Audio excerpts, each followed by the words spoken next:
अस्सलाम वालेकुम। लेक्चर 70 हमारा स्टार्ट हो गया जी। क्वेश्चन नंबर 9 आपको होमवर्क में दिया था जी। इसमें कोई मसला तो नहीं आया किसी किस्म का? एडजस्टमेंट बिल्कुल वैसी ही थी, बस receivable from P as per, तो एज पर पहले आप ढूंढा करें, as per books of S की बुक्स में चले जाया करें और फिर देखा करें क्या चीज़ है रिसीवेबल। ऐसे ही पहले पी की बुक्स में जाएंगे, फिर देखेंगे पेएबल, उसके अंदर फिर पेबल। इस तरह से हमने फिर और आपस के रिसीवेबल पेबल जब कैंसिल किए थे तो क्या आया था जी? Cash in transit. ठीक है, ये वही वाली एडजस्टमेंट रिपीट हुई थी। और मेरे ख्याल में और तो इस सवाल में कुछ भी ऐसा नहीं है। During the year as delivered goods having sale price of इतने to P 20% of goods were included, यानी कि इसका 20% क्या था? अनसोल्ड का स्टॉक। तो कोई मसला तो नहीं आया? बता कितने बच्चों ने सवाल किया है ये? हाँ कंसोल्ड। अच्छा, ये अब एटीट्यूड आप देख रहे हैं ना, कुछ ने नहीं किया वैसे तो, अल्लाह माफ़ करे उनको, लेकिन ये मोस्टली बच्चे कर रहे हैं होमवर्क। अब इसके बाद जब ये ख़त्म होना है ना तो IAS 1037 शुरू होना है, उसमें बच्चे होमवर्क करना छोड़ देंगे।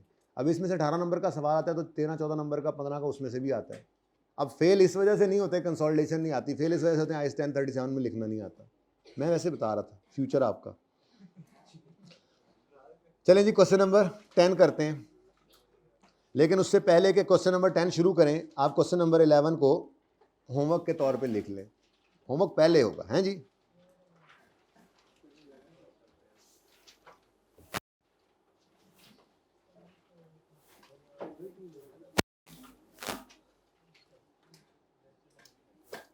मुझे कोई वैसे कोई एक्स्ट्रा क्लास जरूरत नहीं, अल्लाह का शुक्र है हम सही जा रहे हैं। और पता है आपको, वीकडेज के अंदर हम ये छोटे मोटे एक्स्ट्रा काम, टेस्ट डिस्कशन ये वो कर लिया करते हैं। एक्स्ट्रा क्लास सिर्फ मुझे इसलिए आपकी एक चाहिए आज कि आपका जो ये बैलेंस शीट वाला एरिया है ये बहरहाल कंक्लूड कर लें, वरना कोई मसला नहीं था मुझे। और ईद के बाद आए तो फिर इनकम स्टेटमेंट थोड़ी सी करवा के फिर दोनों इकट्ठे शुरू करेंगे तो ये तो रिवाइज़ होता ही रहेगा, लेकिन बीच में इसको ना छोड़ें। एक दिन है, अब वो दिन आज सबसे बेहतर मुझे लगा, कल फिर कम होना है, परसों तो बिल्कुल ही कम हो जाना है बच्चों ने। तो मैं चाहता हूँ फिज़िकली ही जितने बच्चे पढ़ लें, एक्स्ट्रा क्लास भी वो पढ़ लें, ठीक है? अच्छा जी, सौकी आपको पता होगा, सौकी क्या होती है पता है ना? सेपरेट फाइनेंशियल स्टेटमेंट्स के अंदर रिटेन्ड अर्निंग्स का जो कॉलम है वो मैं आपके साथ ज़रा रिवाइज करना चाह रहा हूँ, ठीक है जी?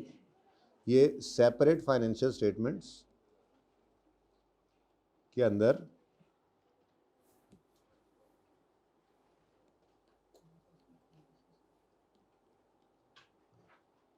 आपकी statement of change in equity जो है उसका रिटेन्ड अर्निंग का कॉलम जो है, ये जो आपने इंट्रो के अंदर सॉरी FAR 1 के अंदर आपने पढ़ा था, ये ज़रा मैं रिवाइज कर रहा हूँ आपके साथ, ठीक है जी? तो अगर मिसाल के तौर पे ये स्टेटमेंट चेंज इन इक्विटी 2020 के लिए बन रही हो तो ओपनिंग रिटेन्ड अर्निंग्स 1 जनवरी 20 की आती हैं, ऐसा ही है। क्लोजिंग रिटेन्ड अर्निंग्स 2020 की 31 दिसंबर 2020 की आएंगी, ऐसा ही है। अच्छा, उसके अलावा इसमें क्या आता है? ये 20 का साल है तो इसमें पैट आएगा 2020 का। हाँ, डिविडेंड आएगा, कौन सा? फाइनल और इंटरिम। तो 20 के अंदर 20 का फाइनल।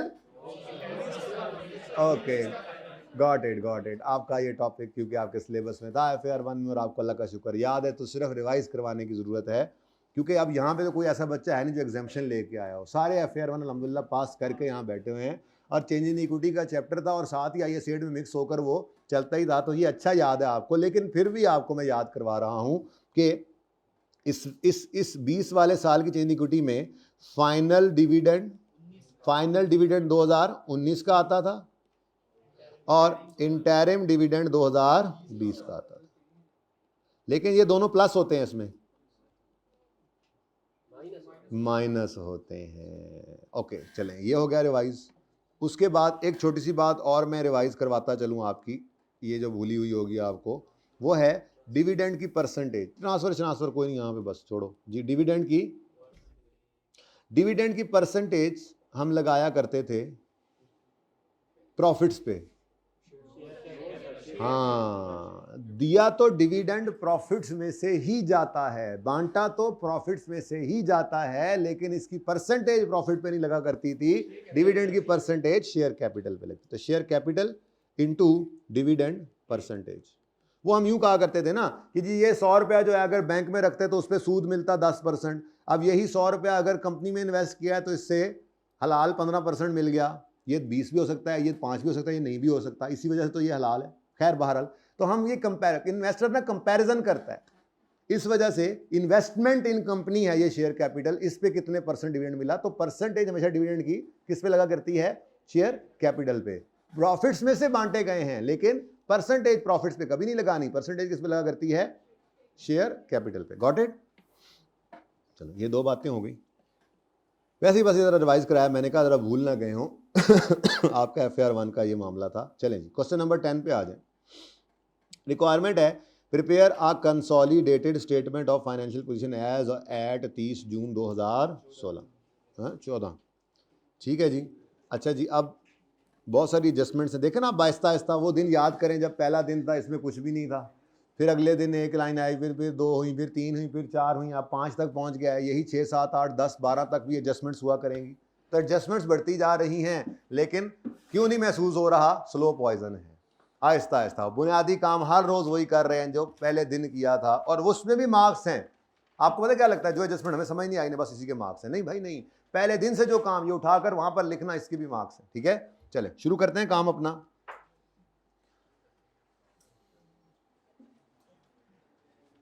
जी कितनी चीजें हैं जनाब? 1 2 3 4 5 6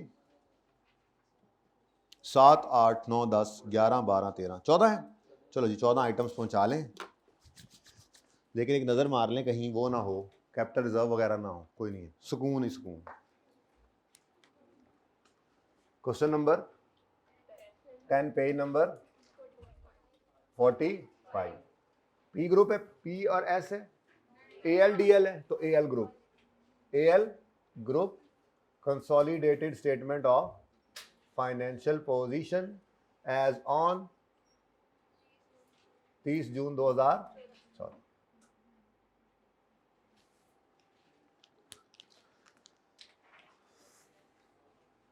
वर्किंग्स हमारी जो बुनियादी बना करती हैं,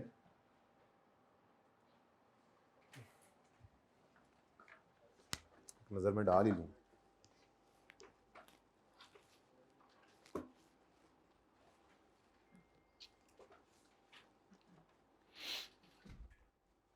ठीक है जी बच्चों, वर्किंग 1, उसके बाद वर्किंग 2, एस रिटेन्ड अर्निंग्स वाली जो होती है। वर्किंग 1 हमारा एडजस्टमेंट अकाउंट होता है। मुझे रीवैल्यूएशन नज़र नहीं आई, शायद हो। रीवैल्यूएशन लॉस कल कर लिया था, होमवर्क में भी हो गया था। फिर कोई मसले तो नहीं आ रहे आपको कंसोलिडेशन में? फिलहाल तो नहीं आ रहे, पास पेपर में जाके आते हैं, है ना जी। कंसोलिडेटेड रिटेन्ड अर्निंग्स, उसके बाद हमारी NCI की वर्किंग होगी, और फिर आगे आज हम इंशाल्लाह वर्किंग 6 जिसका आपको इंतज़ार था वो इंट्रोड्यूस कर देंगे। जगह ज़रा तंग है, लेकिन मैं कोशिश करूँगा कि वो वर्किंग भी हमारी सामने ही आ जाए इधर ही, और मैक्सिमम वर्किंग्स हमारी यहाँ पर हो जाएं। शुरू करें जी काम। ये तो बुनियादी काम है जो होना ही होना है जी। PPE 460 plus 200, 450 60, 460 plus 200। अब ये यहाँ पे फिगर्स पहुंची है ना, इसके नंबर हैं, कंसोलिडेशन ही तो कर रहे हैं आप। Next investment 2 million shares of DL है, तो ये सारी इन्वेस्टमेंट इन एस है। इन्वेस्टमेंट कितनी जी? 340। Next loan, long term loan granted to DL। DL कौन है? एक तो ये बड़ा मसला होना है ना। ये देखो AL acquired investment in DL, ठीक है, और कितने शेयर्स हैं? 2 मिलियन शेयर्स हैं, और इसके टोटल 5 मिलियन शेयर, ज़बानी पता लग रहा है। तो 2.5 से डिवाइड करो 2 को, तो 2 को 2.5 से डिवाइड करो तो 2 मिलियन शेयर्स लिए ना 2.5 में से 80%, तो ये सब्सिडरी है। इसका मतलब ये डीएल हमारी क्या है, सब्सिडरी, ये पेरेंट है। हम पी और एस लिखना ज़रा इजी रहता है ना, हमें याद रहता है, ठीक है। अच्छा, अब long term loan granted to S, granted to S मतलब लोन रिसीवेबल आसान कर लेना फ्रॉम एस हम कहते थे, ठीक है जी। तो लॉन्ग टर्म लोन है जी, गुडविल की जगह छोड़ दें लॉन्ग टर्म। अच्छा, घर पे क्या आया था, गुडविल आई थी या नेगेटिव गुडविल आई थी? अच्छा, लॉन्ग टर्म लोन है जी, रिसीवेबल फ्रॉम एस, कितना है 30, ब्रैकेट में लिखें, आगे तो कुछ है नहीं। नेक्स्ट, करंट एसेट्स हैं 595 और 400, करंट एसेट्स 595 और 400। नेक्स्ट, कहानी खत्म। शेयर कैपिटल 600 और 250, शेयर कैपिटल 600 अलग ही है ना, सही है, और 250।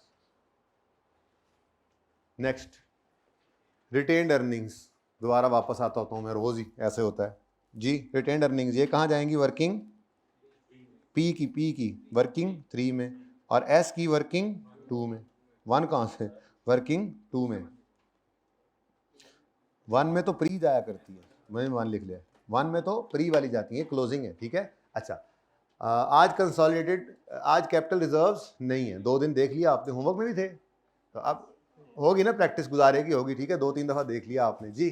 तो पी रिटेन्ड अर्निंग्स, लेकिन यहाँ कौन सी आया करती हैं, क्लोजिंग वाली जी, बैलेंस शीट से उठाते हैं 320, और एस की रिटेन्ड अर्निंग्स क्लोजिंग वाली 230। नेक्स्ट है लॉन्ग टर्म बोरोइंग्स 200 जमा 30, यहाँ पर हम CRE की जगह छोड़ेंगे, वर्किंग 3 से आएगा ये, फिर NCI की जगह छोड़ेंगे, वर्किंग 4 से आएगा, और उसके बाद क्या आ गया जी, लॉन्ग टर्म बोरोइंग्स जी बेटा 200 plus 30। Next is current liabilities 300 जमा 90, करंट लायबिलिटीज 300 प्लस 90।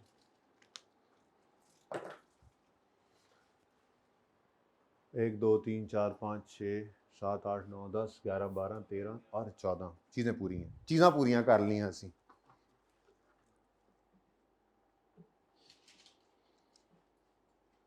पढ़ने जी point 1, AL acquired investment in DL on यकम जुलाई 13, और हम इस वक्त खड़े हैं 30 जून 14 पे, यानी एग्जैक्टली 1 साल पहले, यानी जिस साल के एंड पे हम खड़े हैं, इस साल के पहले दिन हमने एस को खरीदा है।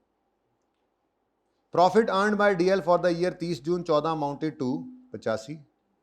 DL paid final dividend at the rate of, DL कौन है, एस है, पता है ना, S paid annual dividend of 10% for the year 13, 30 June 13 पिछला साल था ना, तो अब 30 जून 14 हमारा साल, इसमें डिविडेंड पे होगा, ठीक है। अगस्त 13 के अंदर किया है, और भाई ये चल रहा है ना, ये यकम जुलाई 13 को साल शुरू होके 30 जून 14 को ख़त्म हो रहा है। पिछले साल का फाइनल डिविडेंड था जो इस साल में अगस्त 13 मिल रहा है, ठीक है ना। अच्छा आगे पढ़ो। पॉइंट 2 में NCI फेयर वैल्यू पे रखते हैं। पॉइंट 3 में पेरेंट ने कोई एसिड बेचा है, कल पढ़ा दिया था ना। पॉइंट 4 में आपस के रिसीवेबल पेबल हैं। पॉइंट 5 में लोन दिया है और इंटरेस्ट भी है। ये सब कुछ कल तैयार किया हुआ है, यानी कि एडजस्टमेंट्स ना कल ज़हन एडजस्टमेंट सिखा दी जाती हैं ताकि अगले दिन आकर जो है वो उनकी प्रैक्टिस ज़्यादा कर लें, हम उनको समझने का मसला था ना, तो दिमाग के अंदर एक बार चीज़ आ गई होती है ना, ठीक है। तो ये तरतीब हम चला रहे हैं पिछले 2-3 दिन से। तो ये सारी एडजस्टमेंट्स में कहीं पर मुझे रिटेन्ड अर्निंग्स नज़र नहीं आ रही हैं जिस दिन एक्विजिशन की थी उस दिन की।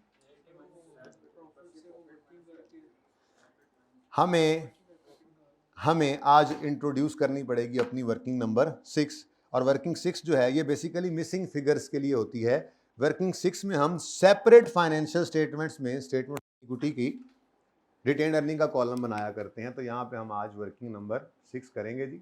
ये वर्किंग 5 भी अभी रहती है, वो किसी और चीज़ के लिए बुकड है, वो पीएनएल का सवाल ईद के बाद, वो ईदों बाद आएगी, ठीक है ना। फिलहाल ईदों बाद ही आना है, वर्किंग 5 अभी नहीं आ रही। ओके, ईद से पहले पहले बस यही पक्की 6 वर्किंग्स ये हैं, ठीक है। और 7 भी बुकड है, वो तो फिर ईदों बाद भी थोड़ा और बाद में जब एसोसिएट पढ़ेंगे वो उसलिए आएगी। और वर्किंग 8 से ऑनवर्ड्स हमारी होती हैं सवाल के हिसाब से, ठीक है ना।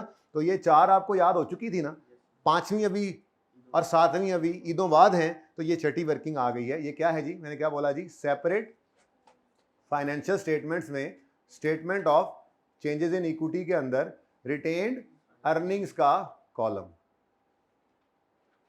ओके, तो ये वर्किंग है जी हमारी। और ये मैं एस की बात कर रहा हूं फिलहाल, ये पी की भी कर सकते हैं अगर कभी जरूरत पड़े तो। फिलहाल आज हमारे सवाल में मुझे किसकी जरूरत है, एस की, ठीक है।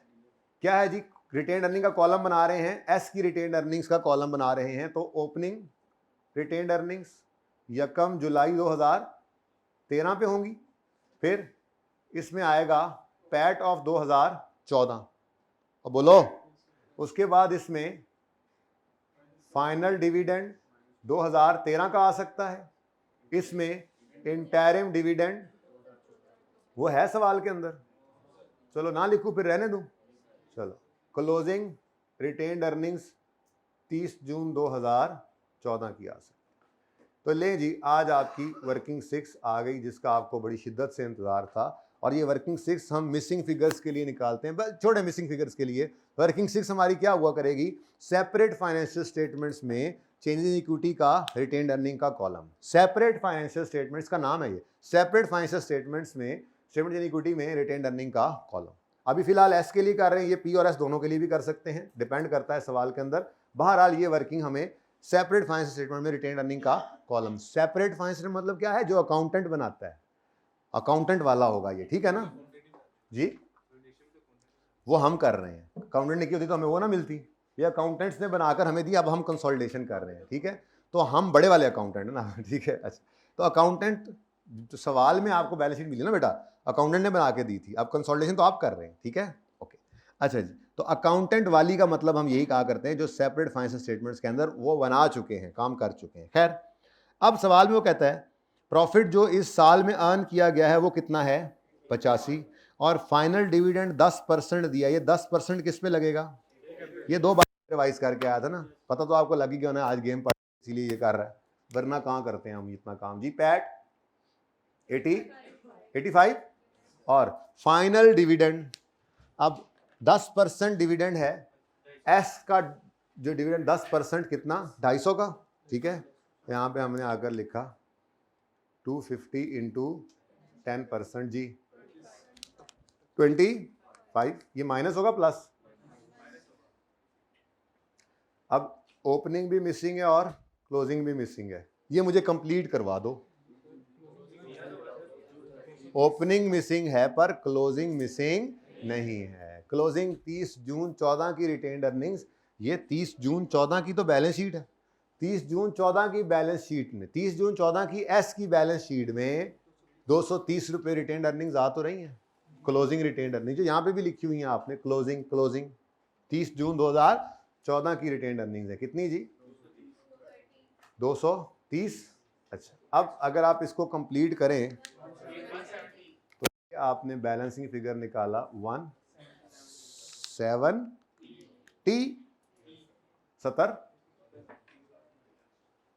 ठीक है। अब ये मैंने सिर्फ क्या किया है, सेपरेट फाइनेंशियल स्टेटमेंट्स में रिटेन्ड अर्निंग का कॉलम बनाया है इसका, अभी मैंने और कुछ नहीं किया, ठीक है।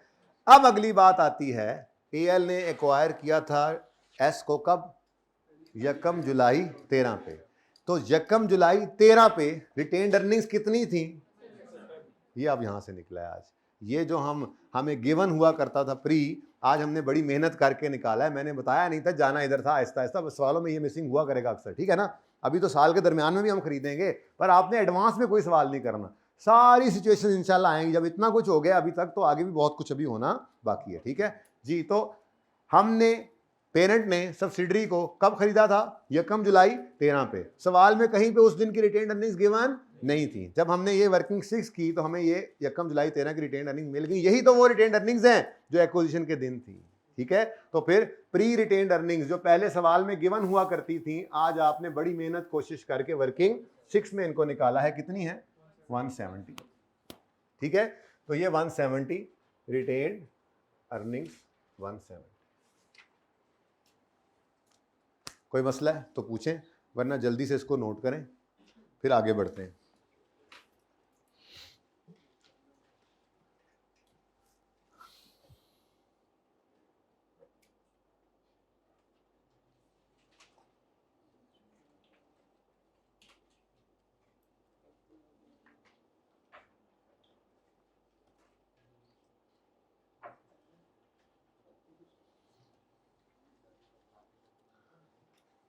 जी कोई मसला? ले आओ इधर।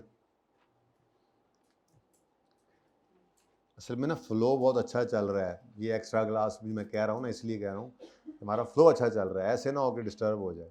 कंसोलिडेशन इस वक्त फेवरेट टॉपिक बना हुआ है बच्चों का, है ना? रोज़ का काम जो रोज़ कर रहे हैं, ये यकीन करें भाई, मैं आपको बता रहा हूँ, ये मेरे अल्फाज याद रखना। जब ये टॉपिक ख़त्म होगा एसोसिएट वगैरह भी, और ईद के बाद भी तकरीबन 15 दिन तो कम से कम इस पे लग जाएंगे करते कराते। 10 को दिन प्योरली लगा के 5 दिन फिर साथ साथ चलाते होते हैं इसको कि ये सवाल कर लो, डिस्कस जैसे चल रहा होता है। ठीक है, IAS 12 चलता रहा बाद में, तो अब उसके बाद IAS 1037 हम शुरू किया करते हैं।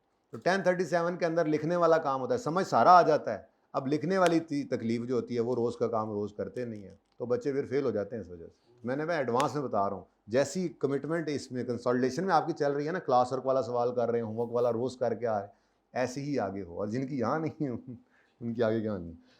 पॉइंट 2 पढ़ें जी। AL values NCI at acquisition date at its fair value which is 60 million. हाँ जी, 60 मिलियन खुद ही उसने बता दिया फेयर वैल्यू है। यानी आज, अच्छा आगे देखो ना, आगे कहीं पे आपको अगले पॉइंट में क्या है? फिक्स एसेट खरीदा बेचा आपस में, inter company long term loan, यानी कि कोई रीवैल्यूएशन वगैरह नहीं है। लेकिन हमने आज इधर देखो, इसका टोटल क्या बनता है?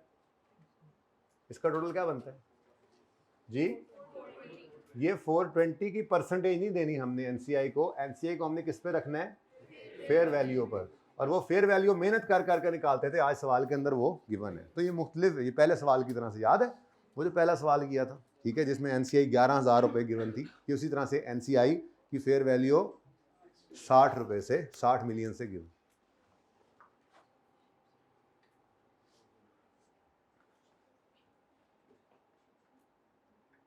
तो यहाँ पे प्रोपोर्शनेट शेयर पर भी एनसीआई आ सकती है और फेयर वैल्यू पर भी। कितना है जी?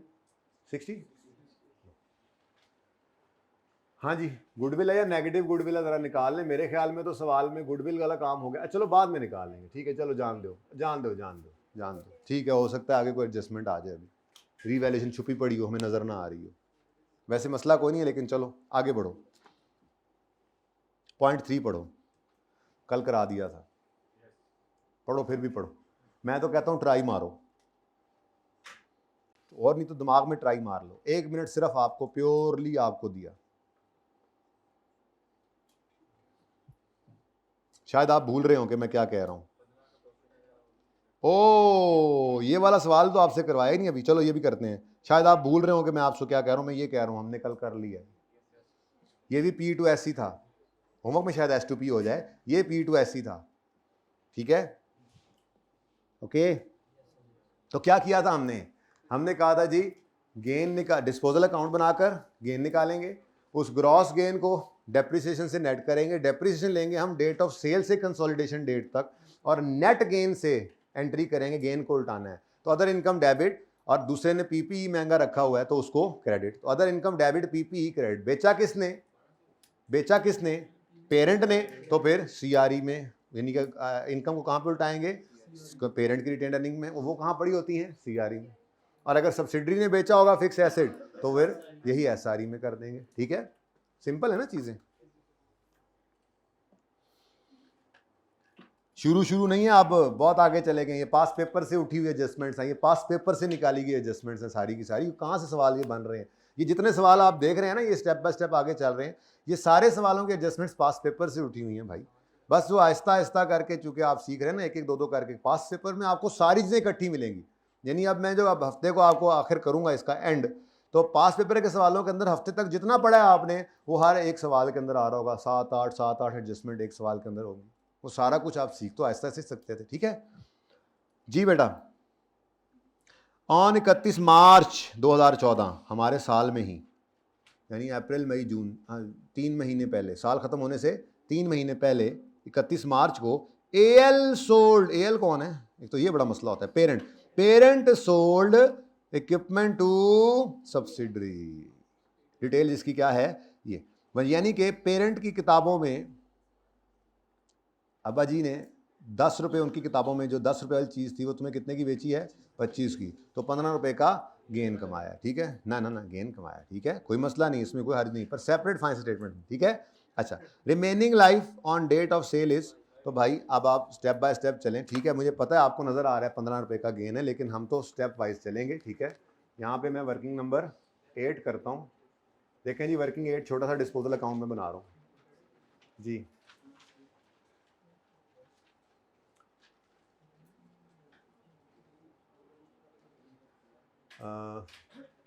उधर ना कर लें, तंग पड़ रहा हूँ, इधर कर लूँ, हो जाएगा यहाँ, वहाँ पे कोई और वर्किंग कर लेंगे। ठीक है, तो वर्किंग नंबर 8 डिस्पोजल का अकाउंट बनाएंगे जी हम। अच्छा जी, अब मुझे बताओ कॉस्ट क्या है, कॉस्ट डिस्पोजल अकाउंट में से, एसेट अकाउंट में से कॉस्ट निकला करती है और डिस्पोजल अकाउंट में जाती है ना, तो ये कॉस्ट 40, अक्यूमुलेटेड एडिशन, वर्किंग है 10 भी कर सकते थे लेकिन चले, कॉस्ट कितनी है जी 40, और अक्यूमुलेटेड डेप्रिसिएशन 30। ये 10 रुपए की बुक वैल्यू वाली चीज पेरेंट ने सब्सिडरी को बेची है कितने की, 25 रुपए की। ठीक है, ये मैंने पहले दिन, कल मैंने एंट्री बता दी थी आपको कि खरीदने वाले ने, सब्सिडरी ने अपनी किताबों में फिर एसेट डेबिट कैश क्रेडिट 25 से किया हुआ है, यानी 15 रुपए से ज़्यादा एक चीज़ जो बुक हुई है, एक ने गेन बुक किया, दूसरे ने एसेट महंगा बुक किया हुआ है, तभी तो हम गेन को उल्टाते हैं और एसेट को भी कम करते हैं। खैर चले, कैश डेबिट डिस्पोजल क्रेडिट कितने से, 25 से बेटा, तो फिर गेन कितना आ गया, गेन बैलेंसिंग आ गया। लेकिन हम क्या करते हैं जी, इससे आगे बढ़ते हैं हम, और हम कहते हैं जी ये ग्रॉस गेन पकड़ लें। ग्रॉस गेन कितना है, 15, इसमें से लेस कर दें डेप्रीसिएशन को, लेस कर दें अलग अलग ना रिवर्स करते हैं। ठीक है, नेट गेन करके गेन रिवर्स करेंगे। ठीक है जी, अब गेन कितना है, इस टॉपिक में हमने गेन्स के साथ, लॉसेस के साथ, सरप्लस के साथ, लॉसेस के साथ, इनके साथ खेलना होता है। ठीक है ना, सही है, रीवैल्यूएशन सरप्लस आया या लॉस आया उस फिगर से खेले थे, गेन ऑन डिस्पोजल आएगा या लॉस ऑन डिस्पोजल आएगा, सिर्फ उससे खेलेंगे। लॉस इंशाल्लाह कल आएगा, उम्मीद है। तो 15 बटा लाइफ कितनी की मैंने सवाल में, 5। ठीक है, लेकिन यहां पर हमने क्या लेना है, डेट ऑफ एक्विजिशन से ईयर एंड तक, डेट ऑफ एक्विजिशन से 1 जुलाई 13 से 30 पूरा साल ले ले, नहीं, ये revaluation of S assets on acquisition date नहीं है, बल्कि आफ्टर एक्विजिशन, ये P टू S सेल है या S टू P सेल है, तो यहां पर डेप्रिसिएशन हम लिया करते हैं डेट ऑफ सेल से कंसोलिडेशन डेट तक। और डेट ऑफ सेल क्या है, 31 मार्च 14, इसका मतलब अप्रैल मई जून, ये 3 महीने की डेप्रिसिएशन इंटू 3/12 कितना बनता है, 1 कर लूं, 1 करें तो दोनों तरफ ही कर रहे हैं ना फिर। ठीक है, नेट हो गया जी 14। अब ये 14 की एडजस्टमेंट है, 14 की एडजस्टमेंट है, गेन है गेन।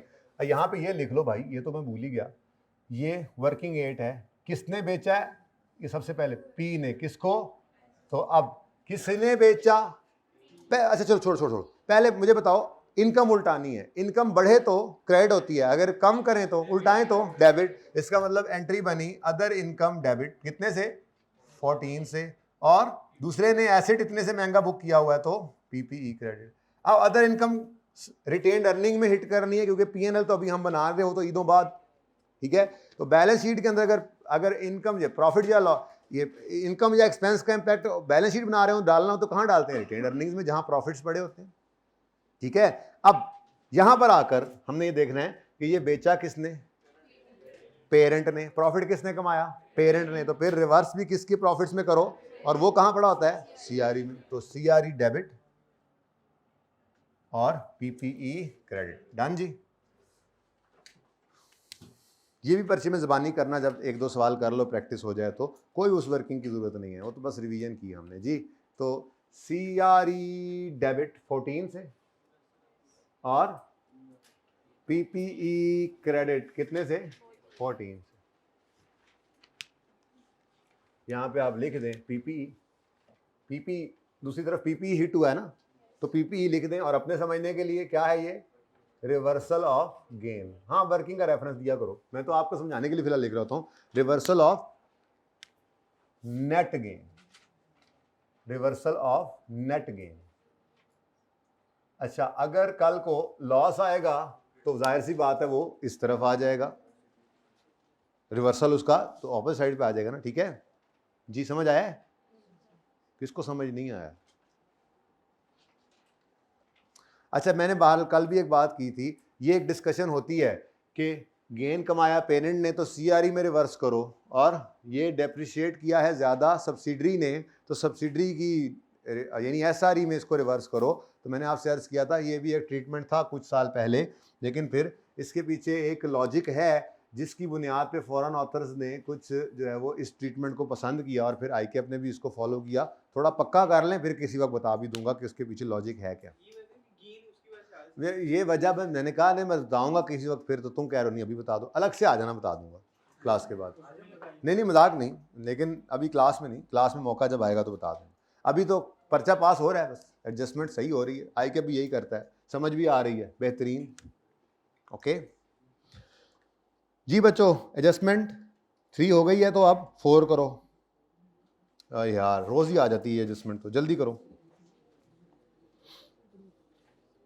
1 मिनट रुक जाओ, इधर आओ, पहले एक एग्जाम्पल करते हैं।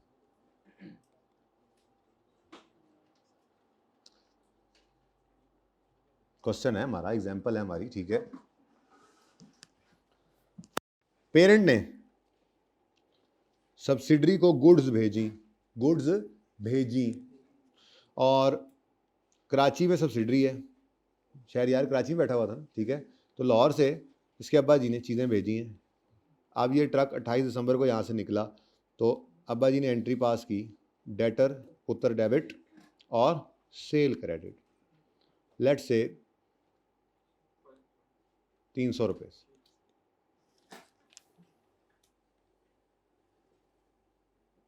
बल्कि 1 मिनट आगे कुछ भी ना जाए। अच्छा जी, अब आपको पता है कराची जाने में इस ट्रक ने ले लेने हैं कोई 5 दिन, है जी। तो ईयर एंड आ गया, और एस की किताबों में, अच्छा ये ना यूं कर लें, ये मिसाल के तौर पे ये 100 रुपए की चीज़ें लेकर 3 मुख्तलिफ ट्रक निकले थे, ठीक है।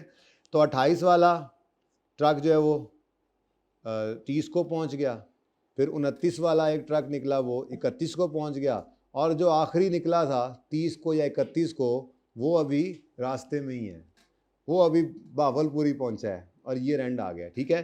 तो एस की किताबों के अंदर जो एंट्री हुई होगी, शहरयार ने जो एंट्री की होगी, वो एंट्री की होगी परचेजेस डेबिट 200 से 2 ट्रक, ठीक है जी, और creditor parent credit, creditor P credit, ठीक है जी। अब ईयर एंड आ गया, ठीक है। अब ईयर एंड आ गया, और सवाल हमें ये बता रहा होगा S has not yet received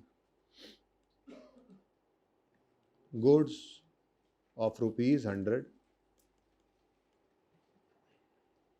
S के पास गुड्स 100 रुपये की, सादा बात है, अभी तक नहीं पहुंची। अब जनाब ये तो हो गया आपका सवाल। सेपरेट फाइनेंशियल स्टेटमेंट्स के अंदर जाहिर सी बात है, इनके रिसीवेबल्स में 300 नज़र आ रहा होगा, इनके पेएबल्स में 200 नज़र आ रहा होगा, आपस का रिसीवेबल पेएबल उसी तरह से कैंसिल होगा। तो जब आप, ये अब सोल्यूशन चल रहा है, ठीक है, जब आप what to do in consolidated statement of financial position जब आप बनाने लगेंगे, तो आपको क्या करना पड़ेगा, आप कहेंगे जी कि सबसे पहले तो आपने घबराना नहीं है, उसके बाद आपने क्रेडिट करना है रिसीवेबल को डेटर, ऐसा ही है आपस का, रिसीवेबल पेबल डेटर एस कितने से क्रेडिट होगा, और डेबिट करना है आपने क्रेडिटर, लेकिन ये क्रेडिटर पी डेबिट होगा 200 से, और 100 रुपये का आज क्या है, नो, हाँ आज हैं गुड्स इन ट्रांजिट। क्या है जी, गुड्स इन ट्रांजिट है आज कैश इन ट्रांजिट नहीं है। अब जब मेरे बच्चों ये गुड्स इन ट्रांजिट आए, मामला क्या है, मामला ये है कि पेरेंट इधर लाहौर में, ठीक है जी, और सब्सिडरी है इधर कराची में, और ये दरमियान में रोड है, और इस पर ये एक ट्रक है,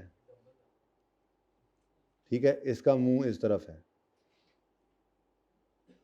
इधर जा रहा है। ओके, मैंने तीर भी लगा दिया किसी को समझ ना आए तो। अब अगर इस ट्रक के अंदर 100 रुपये की चीज़ें मौजूद हैं तो ये पी ने भेज दी हैं यानी बेच दी हैं, बोलो, लेकिन अभी एस को रिसीव, तो अगर रिसीव नहीं हुई तो क्या एस ने आगे बेच ली होंगी, यानी कि अगर गुड्स इन ट्रांजिट हैं तो अनसोल्ड वाला मसला इन पूरी की पूरी गुड्स के ऊपर ही आ जाएगा। जब ये पहुंची ही नहीं अभी तक सब्सिडरी के पास तो आगे बिकने का तो मामला ही बहुत दूर की बात है, वो तो बहुत बाद की बात है। इसका मतलब जो अनसोल्ड का प्रॉफिट वाला काम करते थे, अनसोल्ड स्टॉक जिसको कहते थे, ये तो सारे का सारा जो इन ट्रांजिट है ये अनसोल्ड पड़ा है, ठीक है ना। तो इसका मतलब अगर गुड्स इन ट्रांजिट होंगी तो फिर एक छोटी सी एंट्री आपको और भी करनी पड़ेगी। आप सबसे पहले देखोगे बेचा किसने,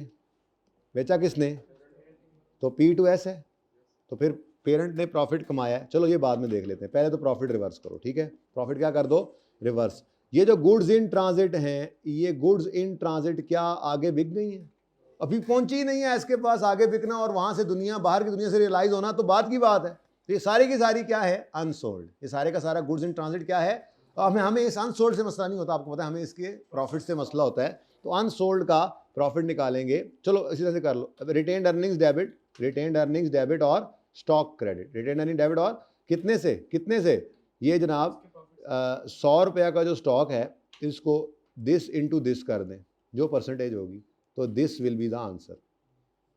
अब यहां पे आ गए, किसने बेचा तो किसने प्रॉफिट कमाया, तो फिर कहां पे इसको कंसोलिडेटेड, ठीक है जी।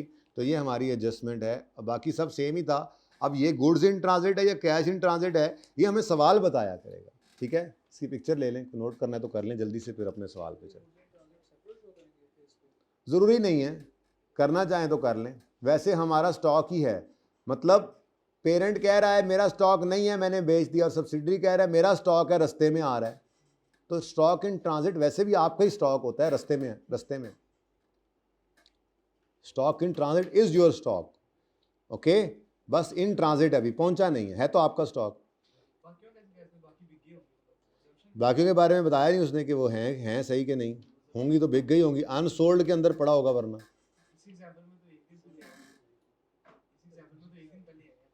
तो फिर सारे बिक गए होंगे, वरना वो कह देता उसमें से भी कोई अनसोल्ड पड़ा है।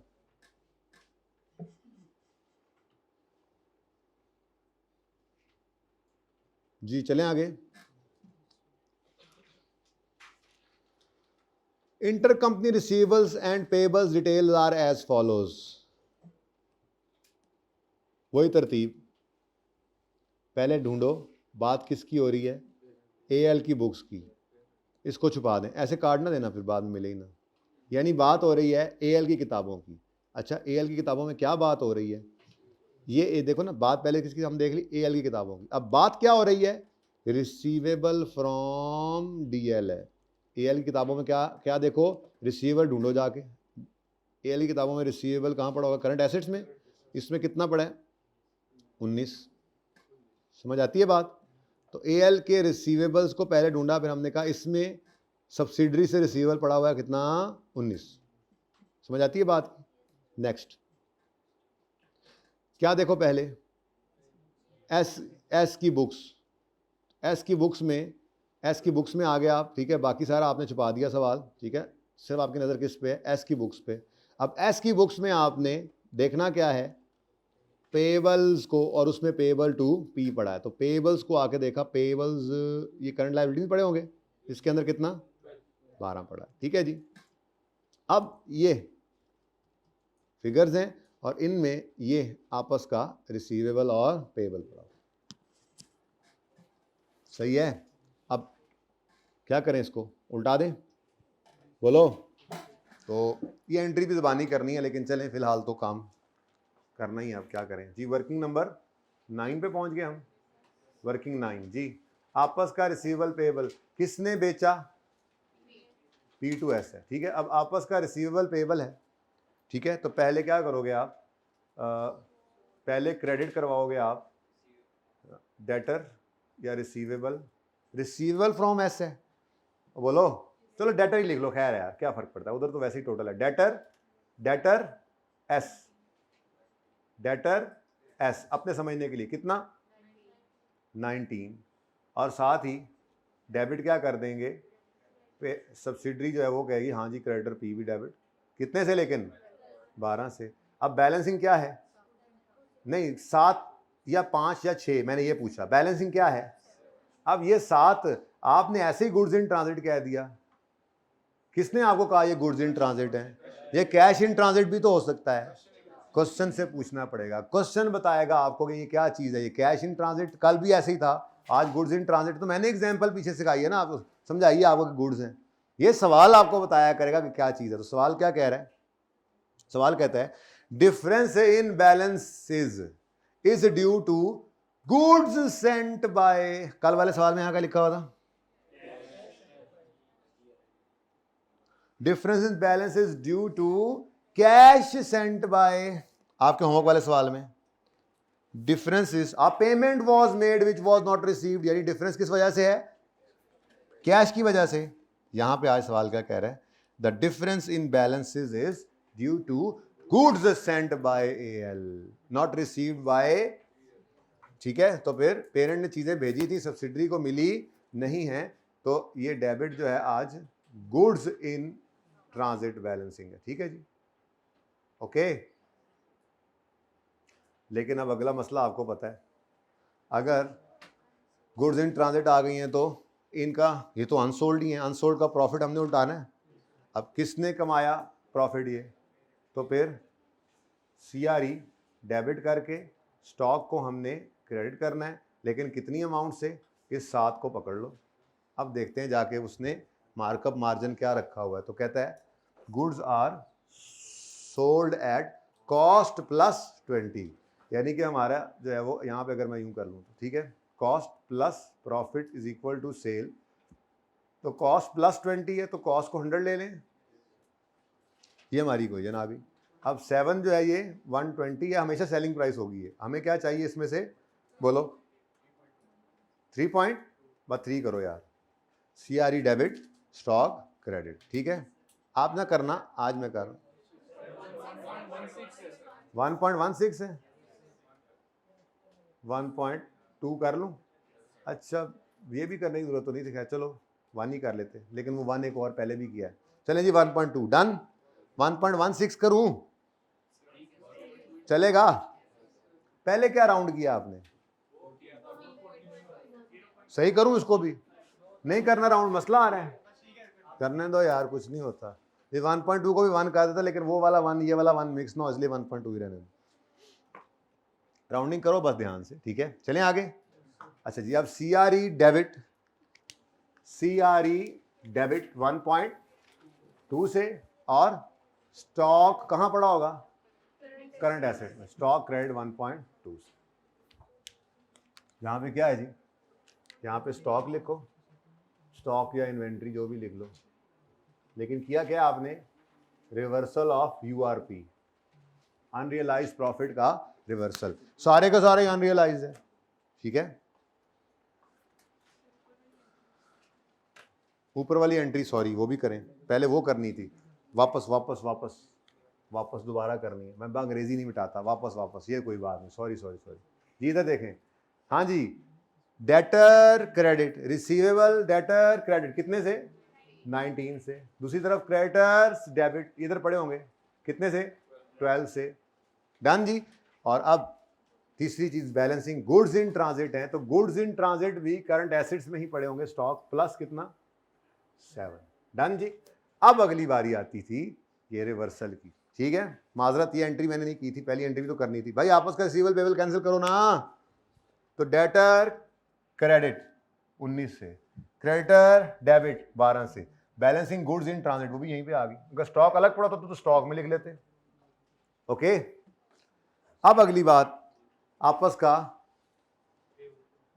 का प्रॉफिट भी कमा लिया इन्होंने आपस की सेल परचेज की वजह से, तो डेबिट कर दो CRE को कितने से 1.2 से, और क्रेडिट कर दो स्टॉक को कितने से 1.2 से। तो ये पूरी एडजस्टमेंट बन गई ना। जरा पहले वो आप रिवर्सल करते और फिर ये स्टॉक करते ना, इसलिए मैंने मिटा के दोबारा किया, ठीक है। बाकी कोई नहीं, आपने पहले कर लिया तो बाद में ये एंट्री कर लें, नोट कर लें, कोई मसला है तो पूछ लें, वरना आगे चले।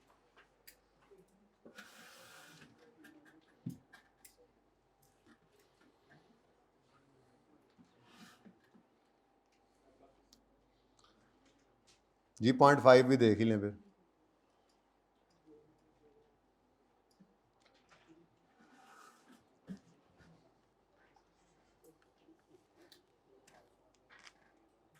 जी को मसला ले आओ भाई इधर फिर।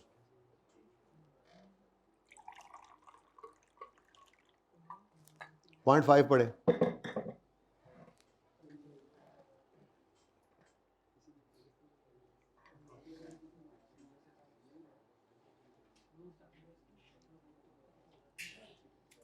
ये कहानी याद है कल वाली जाते जाते की थी?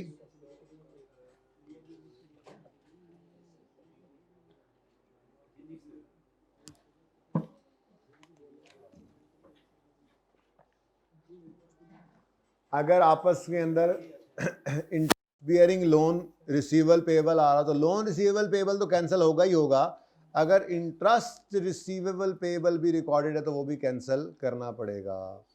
अब इंटरेस्ट रिसीवेबल पेबल तब आता है जब आपके अरसे का इस साल का इंटरेस्ट इस साल में पे ना हो। सालाना है तो पूरे साल का ना पे हो, 6 महीने का है तो पहले 6 महीनों का तो पे होगा, अगले 6 महीनों का पे ना हो।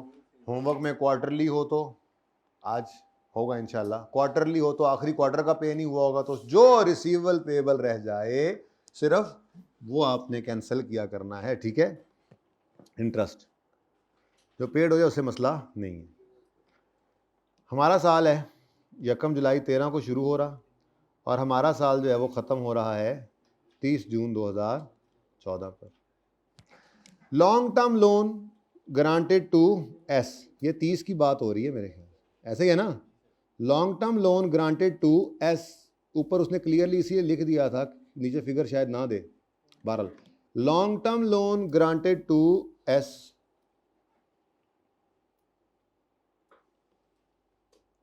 was granted to us on 1 July 13, भाई पहले दिन ही साल के दे दिया। इट इज रीपेबल आफ्टर, इसका मतलब लोन 5 साल बाद रीपे होना है। अच्छा, अब वो इंटरेस्ट कैरी कर रहा है उसकी बात तो बाद में करते हैं, पहले तो सबसे ये जो लोन आपस में उन्होंने रिकॉर्ड किया हुआ है ना, आपस का लोन रिसीवेबल, ये तो कैंसिल होगा ना। तो लोन रिसीवेबल फ्रॉम एस हम कहेंगे अंकल प्लीज क्रेडिट करें इसको, और ये तो पहले तैयार बैठा है, ये हाँ हाँ डेबिट डेबिट डेबिट, आपस का लोन रिसीवेबल पेबल क्या हो गया, कैंसिल। नेक्स्ट, अच्छा वो कहता है ये जो लोन है ये 5 साल बाद वापस जाना है। हमने कहा ठीक है, इसका मतलब लोन तो वापस नहीं हुआ, सारा साल ये आउटस्टैंडिंग रहा। And carries interest eight the rate of 12% per annum, लेकिन पेबल है ऑन 1 जनवरी एंड 1 जुलाई। अब मामला क्या है, अब ये सारी तफसील नहीं होनी है, तो होगी जो होनी थी, ये तो कल समझा दिया, कितने जा चले जाता यार, ये तो पूरी कहानी समझाई थी, पूरी कहानी समझाई थी कि ये कैश रिसीव करके इनकम बुक की, इसने कैश पे करके एक्सपेंस बुक किया, इसमें उसने रिसीव नहीं किया तो रिसीवेबल बुक किया, इसमें उसने पे नहीं किया तो पेबल बुक किया। हमें इस सारी कहानी में ना इंटरेस्ट इनकम एक्सपेंस से मसला है, ना कैश जो आ गया चला गया उससे मसला है, हमें मसला है इस रिसीवेबल से और इस पे बल से। ये कहानी कल कर ली थी ना। अब आज तो डायरेक्ट सवाल के अंदर हमें ये फिगर पकड़नी है, ये फिगर 50, ये फिगर 50 कैसे निकल सकती थी, 500 × 20% तो 6/12, ये सारी कहानी की कोई जरूरत नहीं थी, सिर्फ हमें कंसोलिडेशन के लिए इस एडजस्टमेंट पे मसला है। बैलेंस शीट का सवाल करते हुए हमें सिर्फ इस एडजस्टमेंट से मसला है। इनकम स्टेटमेंट में जाके देखेंगे मुंह सही करने के लिए कुछ चीजें, इंटरेस्ट इनकम एक्सपेंस भी, लेकिन बैलेंस शीट का सवाल करते हुए हम आपस के रिसीवेबल पेबल के पीछे पड़े होते हैं, आपस के रिसीवेबल पेबल की तरफ। तो हमारा सवाल जो है वो अब इतना सही है यहाँ पे। तो बस मुझे ये बताओ, ये 31 दिसंबर 2013 ये है। ओके, अब इधर देखो, 1 जुलाई 13 से 31 दिसंबर 13 तक का इंटरेस्ट ये पे होगा यहाँ 1 जनवरी 14 में लिखा हुआ है ना, ये देखो 1 जनवरी को पे होना है सेमी एनुअली।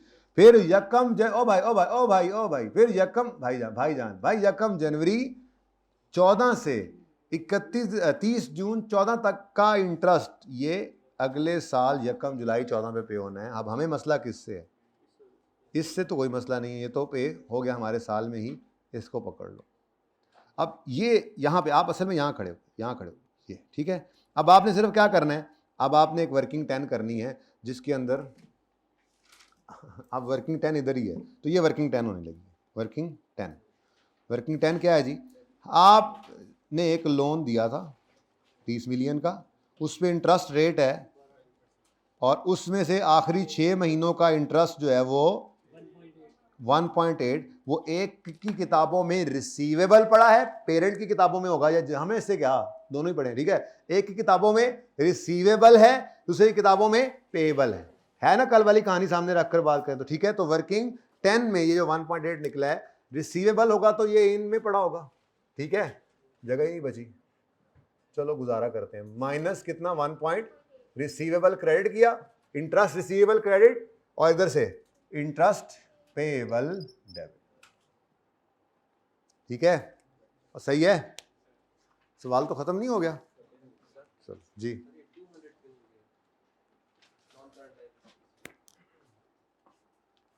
बेटा तुम ना हफ्ते बाद जागे हो।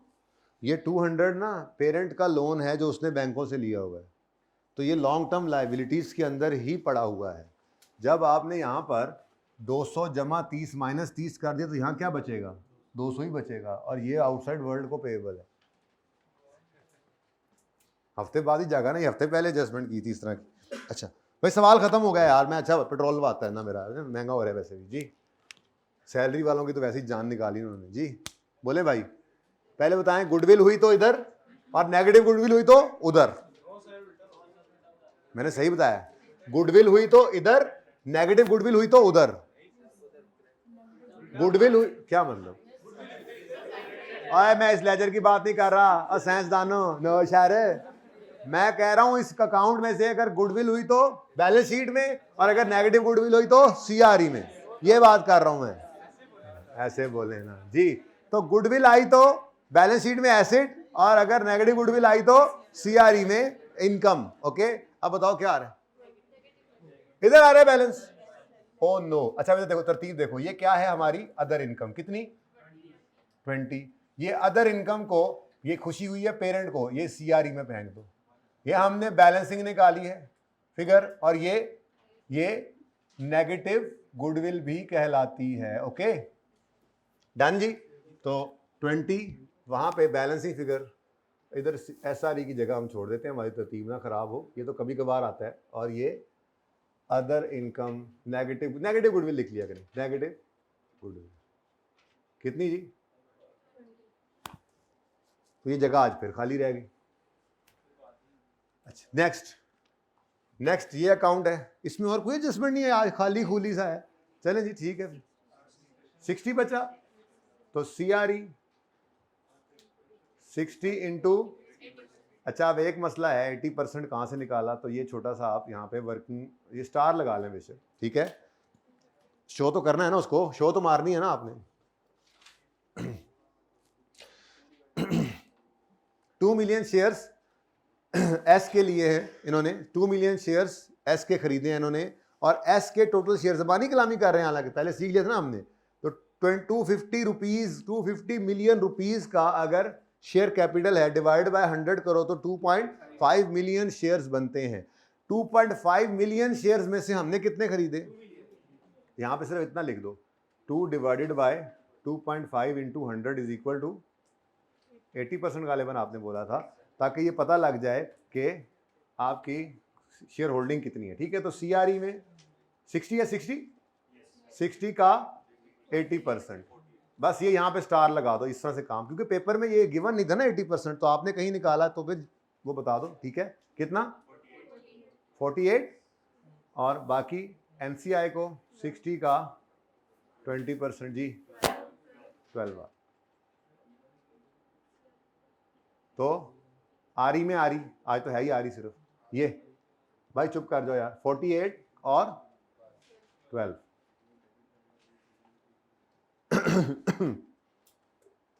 सही है जी। ये दोनों डैड हो गए, डैड, इनको करो क्लोज।